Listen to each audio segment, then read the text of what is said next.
দেশজুড়ে শীতের তীব্রতা বাড়তে শুরু করেছে। হিমালয়ের পাদদেশে অবস্থিত দেশের উত্তরাঞ্চলের সীমান্তবর্তী জেলা পঞ্চগড়ে তাপমাত্রা কমে যাওয়ার সাথে সাথে বৃদ্ধি পাচ্ছে শীতের প্রকোপ ও শীতজনিত রোগ। ভোরের কুয়াশা আর রাতের ঠান্ডা জনজীবনকে যেন আরও কঠিন করে তুলছে। দিনে রোদ থাকলেও সেই রোদে নেই প্রয়োজনীয় উষ্ণতা, আর রাতে তাপমাত্রা কমে গিয়ে নামছে কনকনে ঠান্ডা। শীতের হাড় কাঁপানো ঠান্ডায় পঞ্চগড়ে সর্দি কাশি, ফ্লু, জ্বর, নিউমোনিয়া ও হাঁপানির মতো রোগে আক্রান্ত শিশু ও বৃদ্ধ রোগীর সংখ্যা বাড়তে শুরু করেছে। জেলা সদর হাসপাতাল ও উপজেলা স্বাস্থ্য কমপ্লেক্সগুলোতে রোগীর চাপ স্বাভাবিক সময়ের চেয়ে দ্বিগুণ হয়ে গিয়েছে। সকাল ৬টা থেকে তো মধ্যে ঠান্ডাই হয়, আর যখন দুপুর হয় ১০টা-১১টা বাজে তখন তো গরম হয়, রোদ গরম। সকালবেলাটাই ঠান্ডা বেশি, আবার সন্ধ্যাবেলায় ঠান্ডা বেশি, আর এই ১০টা-১১টা থেকে বিকাল পর্যন্ত গরম। শ্বাসকষ্ট ঠান্ডা লাগিয়েছে, এই কারণে শ্বাসকষ্ট। ডাক্তার দেখেছে, ফিরলে ফিরেছে। আজকে সকালে ভর্তি হইলাম, ঠান্ডা গরমের কারণে বাচ্চাটার জ্বর। আজকে ৫ দিন হলো, ওষুধ খাওয়াচ্ছে কিন্তু কমে না। চিকিৎসকরা জানাচ্ছেন, আবহাওয়ার হঠাৎ পরিবর্তন এবং শুষ্ক বাতাসের কারণে রোগীদের শ্বাসতন্ত্র সবচেয়ে বেশি ক্ষতিগ্রস্ত হচ্ছে।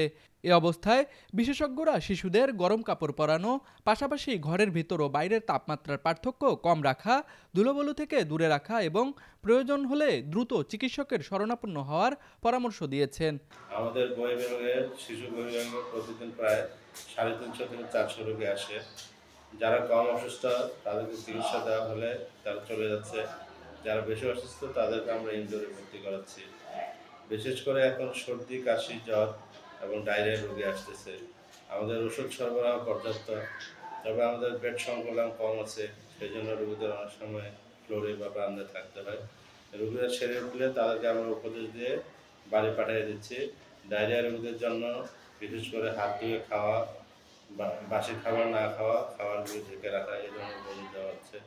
যারা সর্দি কাশির রোগী তাদেরকে ঠান্ডা আবহাওয়া, বিশেষ করে রাত্রে জামা কাপড় ছাড়া বাইরে না যাওয়ার জন্য বলা হচ্ছে। নবজাতকদের মায়ের দুধ, শুধুমাত্র মায়ের দুধ ৬ মাস পর্যন্ত খাওয়ানোর কথা বলা হচ্ছে এবং ইপিআই ভ্যাকসিনের জন্য কাউন্সেলিং করা হচ্ছে। এদিকে তেঁতুলিয়া আবহাওয়া পর্যবেক্ষণ কেন্দ্রের ভারপ্রাপ্ত কর্মকর্তা জানায়, ডিসেম্বর মাস জুড়ে পঞ্চগড় ও আশেপাশের এলাকায় একাধিক শৈত্যপ্রবাহ বয়ে যাওয়ার সম্ভাবনা রয়েছে। এজন্য তীব্র শীত মোকাবেলায় জেলার মানুষদের সতর্ক থাকারও কথা জানান তিনি।